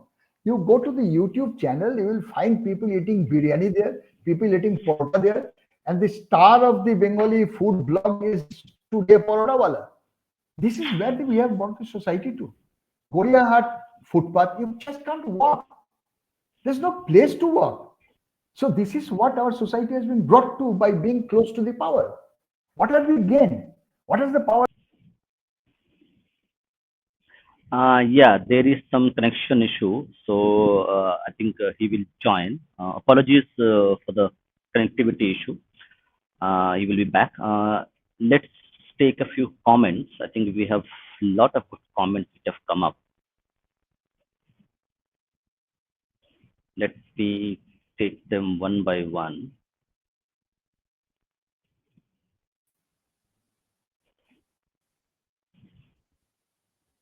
Yeah, Yeah, it went off suddenly. yeah. Please continue. What I was trying to say is, yes, we have stuck to the powers that be. We have found life with the power that be, but we have not gained materially anything out of it. That was what I was trying to say. Yes, you're absolutely right in that context. And but I would like to share. I would like to share a anecdote with you. During the please go CPM ahead. days, I was traveling in a train, and one poor man was sitting beside me in the train. So he had a lot of complaint about CPIM, how they are running the panchayat and all. So at the end of the day, I told him, but why do you keep voting for the CPIM then? You have so many complaints, they're not doing anything. He told me যে আমি আমরা কি করব আমাদের তো ওপরে ভগবান নিচে প্রধান. So that's how life has been for the poor in the West Bengal. When the God high above we have God and the lower above we have the Panchayat Pradhan. This is how their existence is going on. So this state, I mean, this will go on like this. If it goes on like this, I don't know how long it will go on, but then it's into a bottomless pit. It's going down, down, down, and down. Yes, so I'll finish this point with one of my inferences. Okay, so this Hmm. economic decline of eastern India, including Bihar and Orissa and West Bengal, in actually British period, okay, and that created a deprivation and incentive class to actually align with the powers to actually gain some material out of this. And second was because you don't have the finance, no, don't have the actually financial resources to even feed yourself, the moral of the people of the society goes down because there is lack of resource. So this moral degradation, which actually is one of the reasons why we see this kind of thing where people would do. So, correct. So the Bhadralok, the intellectual class of Kolkata, are dependent on the state for their nourishment. So they will accept anything, including massacre of people, just to feed, just to have their privilege and power. So this moral degradation is actually linked to the economic deprivation, which was happening for 200 years before the Kolkata became a kind of center of economic and other activities in British India. So that would have played a part. But I think the same thing happened in many other places in in India, but they did not become so. So there is something which is bad in our genes, maybe due to the invaders who came here and ruled us, that created a kind of a bad genetic thing which created us today. So I think we are not the Bengal who was there in ancient times. We are now a different kind of genetic people who have a lot of bad things in our genes, which keeps us as we are. You are very correct in this. We have nobody to blame for this except ourselves. Uh, I would just like to remind you of two scenes which we have seen somewhere around 2012, 11, maybe 11, 12. The first scene was the village. A village was shown where there were crackers going away. There were people who were celebrating. So I thought, what is it? It's Singur, where Tata had declared that they are not going to build the factory. So these villagers were celebrating out there with crackers. And just 6 months down the line, another village was shown. People were celebrating with crackers. There were crackers going out. And where is this village? This is Sanand in Gujarat. And why are they celebrating? Because Tata has declared they're coming to there to build up their factory. So one village is celebrating because Tata has gone away. Another village is celebrating because Tatas are coming. This is the kind of mindset difference that we have with the other people. Even in this poor state, it's not that we are doing very well, that we don't want an industry. We are doing very, very badly, but still we are celebrating the Tata. Tata is not another industrialist. You agree with it? Tata is an industrialist which everybody is welcome to the state because Tata never go for the industry. They go for the area. They are not here to earn money. They are here to make the society better. I mean, the whole Tata companies are owned by an NGO where the money is given away. Tata Son is giving away the money they're earning from all the Tata companies. And you are kicking out such a company from your state and celebrating. So what you say is there's something seriously toxic about our mindset, and we have nobody to blame other than the communist ideology. The toxic mindset has seeped into our genes, has seeped into our bones through the communist ideology only. And it is not a case of Bengal only, it is a case of throughout the world. People who have thrown away communism, 1910 to 1990 it existed, 80 years, and people saw through it and they were thrown out. Now people are very happy without communism. Nobody wants them back. And the Bengali society till date keeps on writing novels and poems about the Naxals, so the great people of Presidency College who threw away their future to go for God knows what they wanted to do. And nobody wanted their services. The poor did not want him, but they went to the poor that I'll change your life. Or if the poor is not interested, why you go and study in Presidency College. But till date, people are writing novels. I mean, Somaresh Majumdar's Kalwala, that Onimesh and Madhavilata became cult figure in Bengali society. What a Naxalite people we live. There are so many. I mean, even today there are movies being made. There are people who made a career out of Naxalite acting, Devraj Rai and all. So there's something seriously wrong with us because of the communist ideology. We'll finish the conversation with last question. Do you think, and there are actually documentation started available, so that this communist ideology is something which was actually funded outside India, including the European powers and the Soviet Unions, and you had a Nehru, a socialist who was in the center, and with center's help and with the money coming in from outside, created this class which actually survives, and still we know that money is coming to actually support these leftist people. Strangely, Bec- this money these days to the leftist people are coming from US. Have seen this US aid. Can there be a bigger irony that the communist people are being funded by the US aid? So things are changing like anything. Today, you don't get money from Russia. Today, if a leftist wants money to ruin the country, if a leftist wants money to split the society, he can look ahead to US. I don't know about US under Donald Trump, but this is how things are changing. And the communists, they know that they cannot get hold of the whole society. They're just not capable of it. So their interest is always to break up the society into tiny, tiny bits and support each group so that they can find something. This is the same thing which they did with the refugees when they were in Tondokaranda. They carved out a section of the refugees and started fueling in them. So this is a game which they have been playing with little success actually. Nobody is interested. Today the national voting percentage of the Communist Party is 1.2%. So nobody is interested with them. But then wahi system hamara hai. They have a huge presence. And the foreign countries today, there are little that people are going to fund them.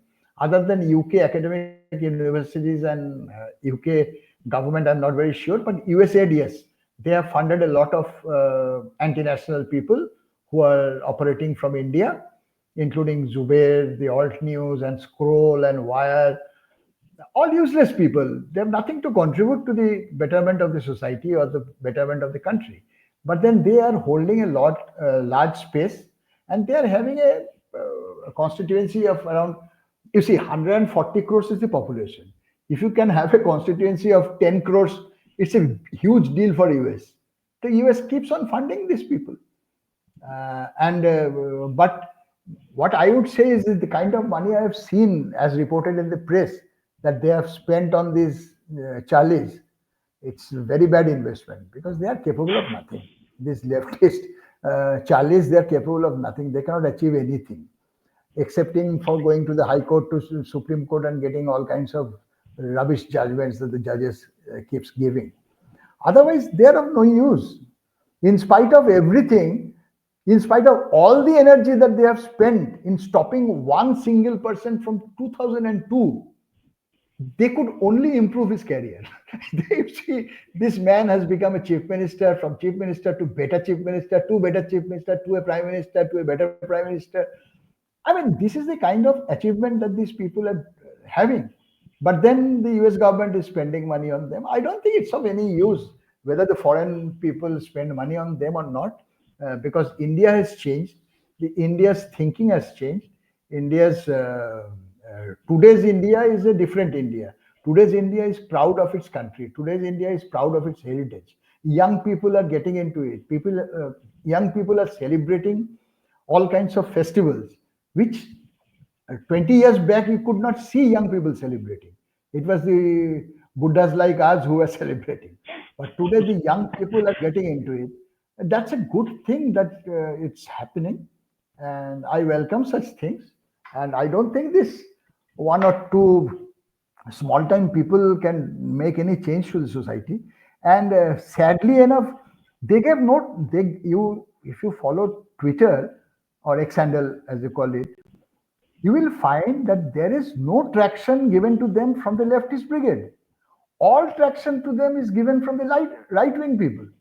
People are quoting them, people are quoting them with tweets, with counter tweets. I keep repeating that why are you giving traction to these people? They have nobody to fall back on. But we have some flaw with it. We are always seeking leftist endorsement, and this thing has to be sanitized from our thinking, from our society, from our ecology. Yeah. So, thank you a lot for this enlightening talk and enlightening insights into the left politics, its violence, and how they have captured power. So, we'll go back to questions, and I think we would need one more program to discuss few more things. Maybe we'll do it later, but there are a few things which still remain to be discussed. and we'll do it in our future programs. We'll go back to our question. So the Okay. first question we'll take is we have a super chat from Yashwant Rasane. Thank you very much for your support. So he has asked, the leftists will praise the success of China, but will oppose Modi following the Chinese model in India. They are hypocrite. Are they hypocrite or they are something else of a species? No, leftist has this typical. If you, I would suggest everybody to read 1984 of George Orwell, where he speaks about newspeak and double talk. They are double thinking. They're experts in it. They will have two parallel narration together. If you go through my Nondigram chapter, you will find strange things being written about SEZ. Okay, Export Promotion Zone, the SEZ CPM website has strange things, all kinds of bad things written about it. But when it came to Nondigram and the Salem were putting up an SEZ, they could speak exactly the opposite of it. So this China praising or not praising is of no use, and China is just not interested about Indian communists. They are interested about Rahul Gandhi. They find a more leftist person in Rahul Gandhi than this Prakash Karat and Sitaram Yechuri brigade. You have found that Rahul Gandhi has been having regular meeting with the Chinese people. So the leftist is a bygone thing now. For the Chinese, Rahul Gandhi is more leftist than the others. Yeah, so Rahul Gandhi is making a lot of visits to Vietnam, and Vietnam is a communist country uh, by I don't know by ideology, but No, no, they it's are a a ruling strange. class. Ruling party is Yeah, communist. yeah. The ruling party is communist, and they have a strange combination of Buddhist communists. I don't know where the species comes from. So they believe in Buddha and communism both at the same time. So that is what double speak is you're talking about. They can believe in anything what they like. So we have one more question from Yashwant. This is a very interesting question because this is very important for the kind of narrative which has been built. So Yashwant Ratane asked one more question. At least we don't hear much about the caste-based conflict in West Bengal. Are these issues solved compared to other states? Should other states follow West Bengal model in this aspect? I think this is very important question. I took it primarily because the caste-based discrimination is hidden under an ideology which under an also academics which people cannot see through it. People who live outside Bengal, who have not lived in Bengal, they can never understand this. So can you just help us to understand, is Bengal society under communist casteist or not? No, I will not claim a great idea about this, but I will talk on my experience. My experience is that economically, this caste discrimination, uh, if you come down from the higher echelons of the society, higher echelons, I mean people who are well-to-do, there the caste thing doesn't exist. I would say not at all, but mostly no. But as you come down, as the economic level decreases, as people are less economically powered, the casting is there, very much there, and is in operation, especially in rural areas where you have still have Bamunga. Bamunga is a village where only Brahmins stay, and we have SC/STs staying in separate ghetto. In a you have Baudipara. I think you know about it. And even if you are reading Bengali literature, you can find all this. There are Baudiparas, there are Bamungas. Even if you are going to Mayapur ISKCON, just before Mayapur ISKCON, you will come across a village which is known as Bamunga. So there are caste, this thing, not as an undercurrent, a very distinctly caste thing is there. Maybe there's not so much of violence. Caste violence is not there. Like we see or we have been seeing in UP and Bihar, there's no much caste violence. But why would you resort to violence when you can do the same thing non-violently? So this is the thing. I would say I would divide it between three classes. At the upper echelons of the society, there's rarely any caste this thing, which in other society I have watched that there are. in spite of being economically well, people do resort to caste discrimination. That is not there in Bengal. But in the middle class society, there's little. Middle class rural society, there is prevalent. Poor society, very much prevalent. Poor society, a poor Brahmin would not treat a poor Bauri or a poor this thing as his equal. A poor Brahmin always treats himself as better equipped to deal with life. In spite of not having money, in spite of not having enough food, in spite of not having his own house, he will not treat himself equal to another person who doesn't have house or money or food. So that is how Bengali society caste operates. My idea, what I have seen. Yes. So on top of this, just like to add one more thing. So in terms of caste, so caste is just a correct a kind of a status group that we have actually learned. So you had a caste in Japan, you have caste in Germany, you have caste also in America, where there will be higher echelons who will not interact with the working classes. So this caste as a something very unique to India is something which is debunked already, where we have seen literature, academic literature coming up, especially in Japan, where we had seen the caste was already present there, and which was being as brutal as somewhere else in India.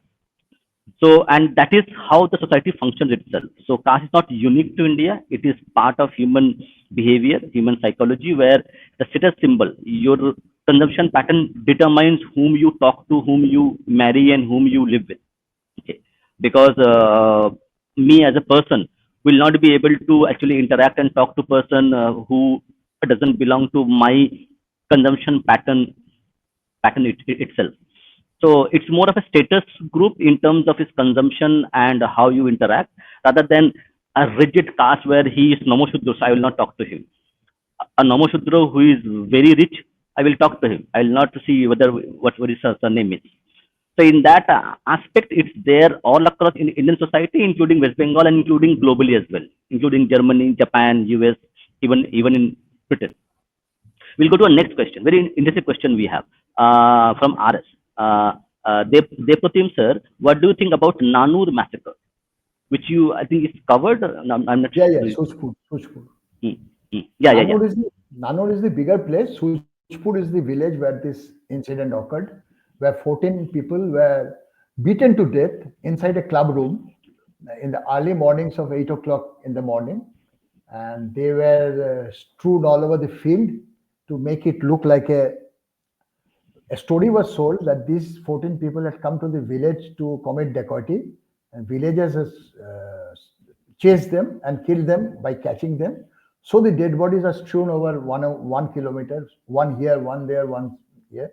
It's a cruelty of the worst order, and it was presided over by a school teacher, Nityanarayan Chatterjee, who was later convicted, and he's on parole now. He could be found in his house, and the kind of terror that it uh, out of 14, 13 were from poor Muslim families. One was a Hindu. They were all landless people. They were all poor people to whom, for whom a classless society was being built by the Communist Party, and who were killed in the early morning by a school teacher, presided over by a school teacher. They were all taken to a club room where they were locked, and people could hear them crying for help. And one by one, as the people kept dying, they were thrown out of the clubhouse. I mean, horrible, horrible. All for a plot of land where it was claimed that the government has already vested that land for government work. And because the government was not doing anything, there were farmers who were trying to make a living out of it. And who were the farmers?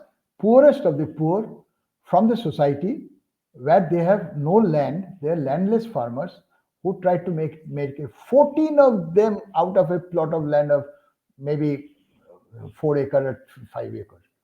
And the party could not tolerate it. Why? Because you have to be a CPM stooge to do whatever you are doing. You can't do anything independently. So people in the early morning went there, got hold of all the 14 people, brought them in the clubhouse, and they had beaten to death. My one of the chapters, Suchpur massacre, is there. If you read the book, you can find it. My book is available in Amazon and Garuda Publisher also. Yeah, I have actually shared the book's link in the description, and also I have Oh, put the book links in the chat itself. So in the chat, it is pinned comments. Also in the description that is there for this podcast, it is there in the podcast description.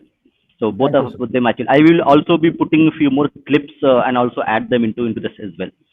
So now the next question is very interesting.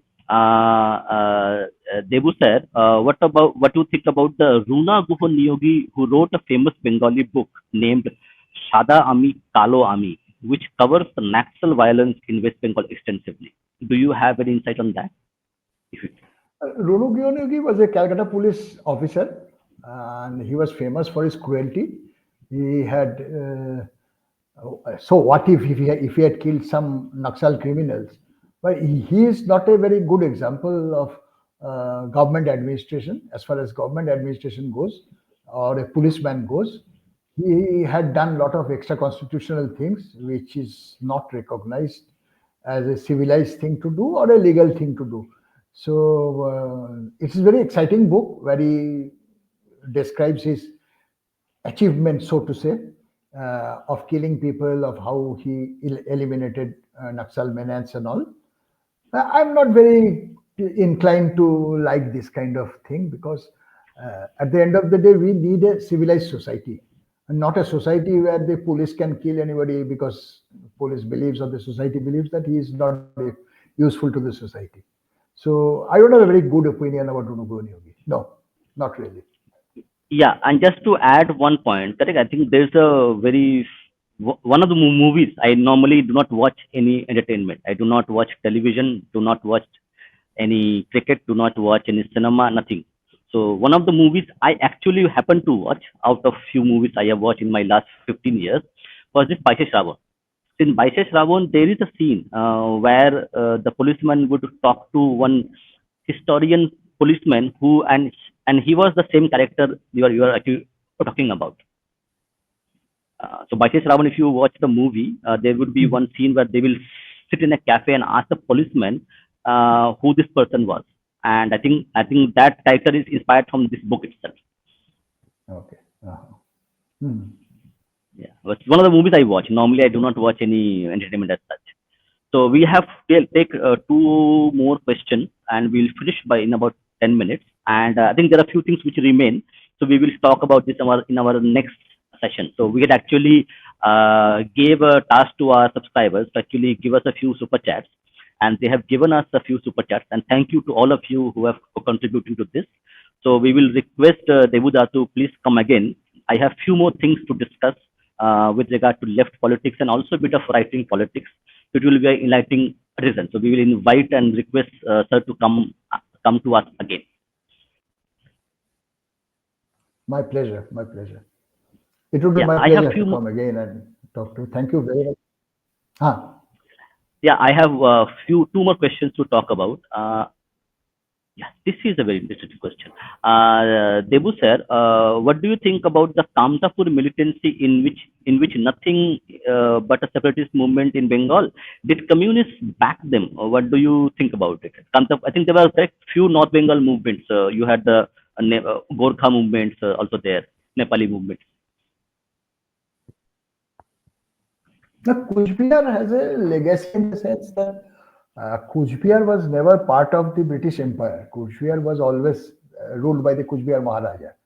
So this maybe Kamtapuri feeling has come out of it, but Kamtapur militancy, there's not such thing as Kamtapur militancy. Nothing great is happening there in the name of separatism or getting separate from him.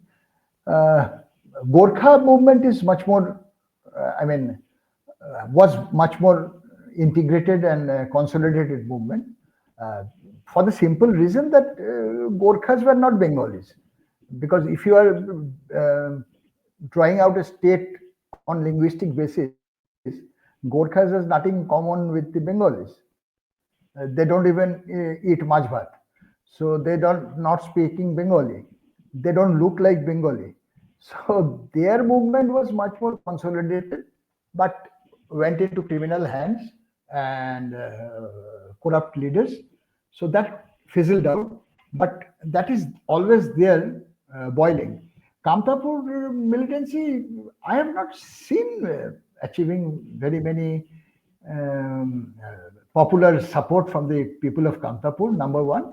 And number two, two or three of its leaders, as in due course, joined BJP. It will not go places. I don't think so. I don't think so. Maybe if things change, I will change my opinion, but not as of date. Yes.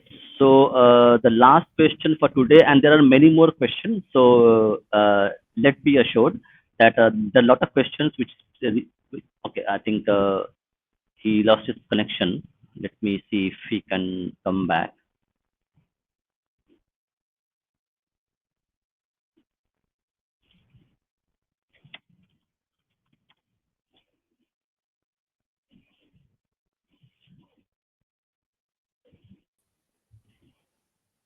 Yes. Yeah. Thank you. So this is the last question we will take for today, and then there are a few questions which we will amalgamate, and in our next podcast when we will actually take them. So don't worry about your questions are with me. I'll note them. I'll keep them as a kind of a feeding material for the next podcast that we will have. There are a lot of things to discuss. Last question for today from Abhay Agarwal. He's asking, you being a CA, you must have communicated to a lot of non-Bengali in your career. What is their perspective on leftist nature of Bengal politics? Is it different from the Bengalis? If so, how? Well, this question coming from Agarwal is quite interesting. Communicated to non-Bengalis in your career, I would call them not Bengalis, not non-Bengalis. The Marwari community, who are basically the business community of West Bengal, they didn't think much about the CPM rule because they were never disturbed. And this Tulabaji kind of thing, the collection of cut money was very bare minimum during CPM. They were more into ideological poisoning and spreading toxin within the society, about which the business community were not much affected. So the business community didn't much care about who the CPIM rule, and the CPIM also did not bother the business community much, and they hated to be seen with the business community in public, unlike the present rulers who don't mind being seen with the business community, and they are themselves becoming businessmen, putting up resorts and all over the state with corruption money. I think the business community in West Bengal during the left rule were given a peaceful existence, and they had carried on with the business peacefully. I mean, there were very little, to my experience, this political class was not after their rent seeking, and these things were much less during the CPIM rule because they were into much bigger things, long-term things. They were into killing refugees. They were into killing hapless health officials and landless farmers. They were killing poor people. They were not. They never disturbed the rich people. Business community is basically rich people, because they were building a classless society for the poor. They were out to kill the poor people, because the problem of a classless society is the poor. Let's kill the poor and build a classless society. That was their idea. Yeah, thank you, Bhavika Samiti. He has also contributed to our support fund to run this podcast. So thank you. And he asked a important question. Do you think CPM has used violence as a operant conditioning to take away Bengalis' ability of political self-actualization? Interesting, very interesting question. No, you see, violence in a democracy is not very new. It's not new in Bengal only. Violence in democracy happens all over the world. Let's face it. We have seen violence in U.S. elections. We have seen the Capitol Hills. We have seen violence in Germany. That is not the point. The point is violence as a legitimate political tool. The CPIM has always used the violence as a legitimate political tool. Now, the Bengalis' ability of political self-actualization, I don't think so. The Bengalis have agreed to it. Bengalis have never protested against it. Bengali thought that whatever is happening, let that happen.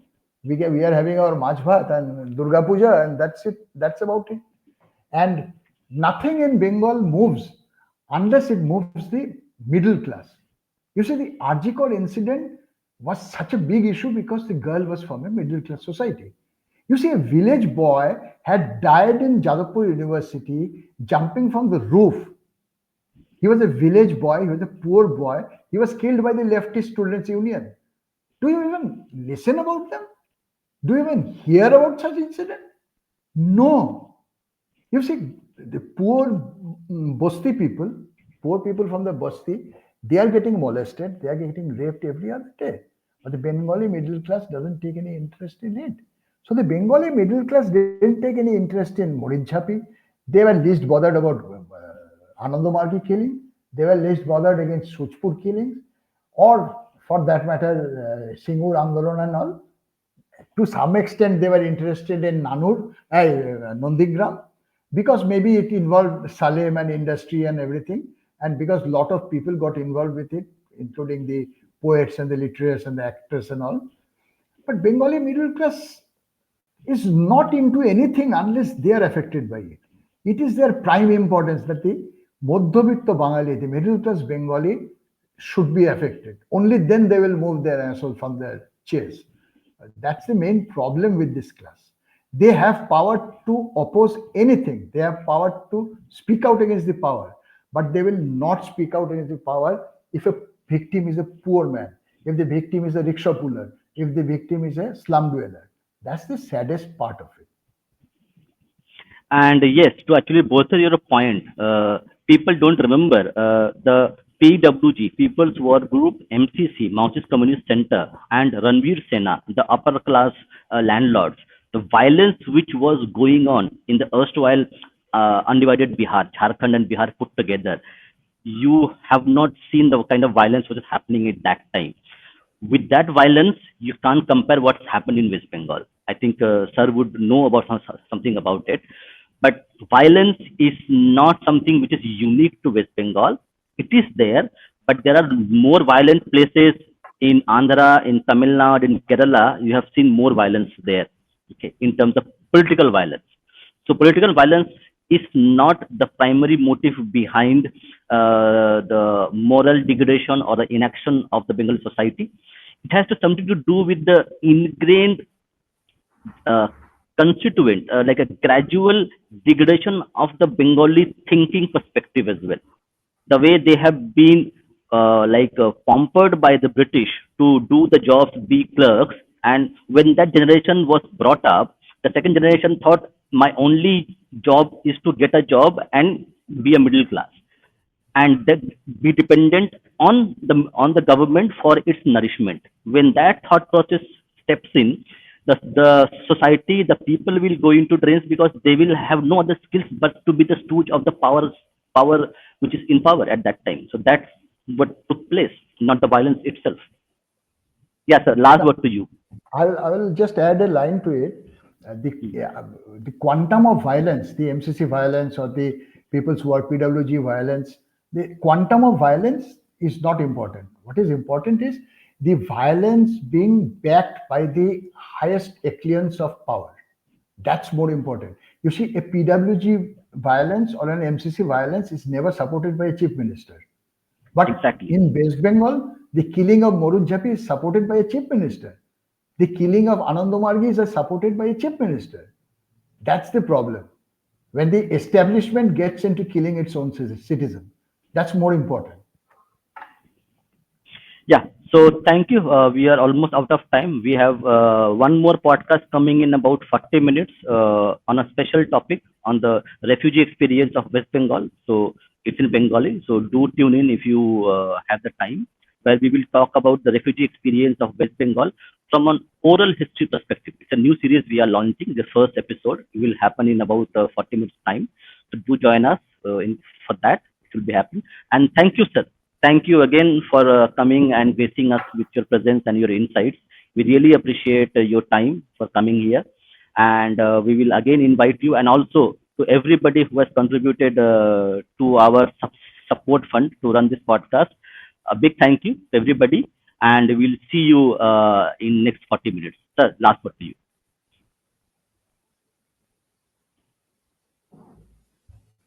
Sir, last word to you before we say goodbye. Yeah, thank you very much for inviting me.